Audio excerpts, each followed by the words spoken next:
సాతాను కావాలనే మనల్ని బోల్తా గుట్టిస్తున్నాడు, కావాలనే మన గోతిని మనమే తవ్వుకోవాలనుకుంటున్నాడు వాడు.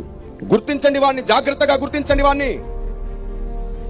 సాతాను తంత్రములను మనం ఎరగని వారము కాము అన్నారు పౌలు గారు. కానీ ఈనాటి సంఘానికి సాతాను తంత్రమే తెలియదు. ఒక్క మాట అడుగుతాను, నాకు జవాబు చెప్పండి. మీరు ప్రార్థనలో మోకరించారు, మీ ముందు ఓ పెద్ద వెలుగు ప్రత్యక్షమయ్యింది. అందులోంచి ఒక స్వరం మీతో మాట్లాడుతుంది. ఎవరు మాట్లాడుతున్నట్టు ఇప్పుడు మీతో? దేవుడు. Okay, very good. తెలిసింది చెప్పడంలో అసలు భయపడొద్దు, దేవుడు. తర్వాత ఓ వారానికి మరలా ప్రార్థన చేస్తున్నావు. ఈసారి నీ వెనుక ఓ పెద్ద చీకటి ప్రత్యక్షమయ్యింది. అందులోంచి ఒక స్వరం నీతో మాట్లాడుతుంది. ఆ చీకటిలోంచి మాట్లాడేది ఎవరన్నమాట ఇప్పుడు?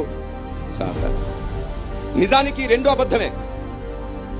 వెలుగులోంచి మాట్లాడితే దేవుడు కాదు, చీకట్లోంచి మాట్లాడితే సాతాను కాదు.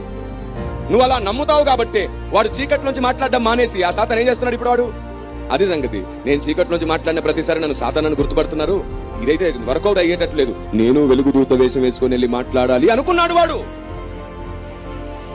సాతాను వెలుగు దూత వేషం వేసుకొని వచ్చి మాట్లాడుతున్నాడు. అప్పుడు నువ్వు గుర్తుపట్టగలవా? వెలుగులోంచి మాట్లాడితే దేవుడు అని నమ్ముతున్నావు కదా. సాతాను కూడా వెలుగులోంచే మాట్లాడుతున్నాడు. మీరు చనిపోక ముందు నేర్చుకోవలసిన సంగతులు చాలా ఉన్నాయి. మీకు విషయం తెలుసా? దేవుడు చీకట్లో కూడా నివాసం చేస్తాడని బైబిల్ చెప్తుంది. వెలుగులోనే కాదంట, చీకట్లో కూడా ఉంటాడు. ఎవరు చెప్పారు బైబిల్లో ఈ మాట? సొలొమోను భక్తుడు అంటాడు, గాఢాంధకారమందు నివాసము చేయువాడనని యెహోవా సెలవిస్తున్నాడు. మీరు చెప్పండి, ఎప్పుడు వెలుగులోనే ఉండే దేవుడు గాఢాంధకారంలో ఎందుకు నివాసం చేయాల్సి వచ్చింది? సంఘానికి తెలియదు. అసలు మనం అంత లోతుకి ఎందుకు వెళ్తాం? అవసరమైతే మరీ లోతుకి వెళ్ళాలంటే లోతు దగ్గరికి, లోతు భార్య దగ్గరికి. భక్తుడైన లోతు స్టోరీ మాట్లాడుకుంటాం గానీ వాక్యపు లోతు గురించిన ప్రస్తావన మనకు అక్కర్లేదు కదా. దీవించబడాలంటే ఏం చేయాలి? ఆశీర్వాదాలు పొందాలంటే ఏం చేయాలి? ఇది విని విని విని విని విని సాతానుకు సహాయంగా మారిపోతున్నాం. నేనంటున్నాను, కొత్తగా రక్షించబడ్డ విశ్వాసులు 4-5 సంవత్సరాలు అవే వినాలి.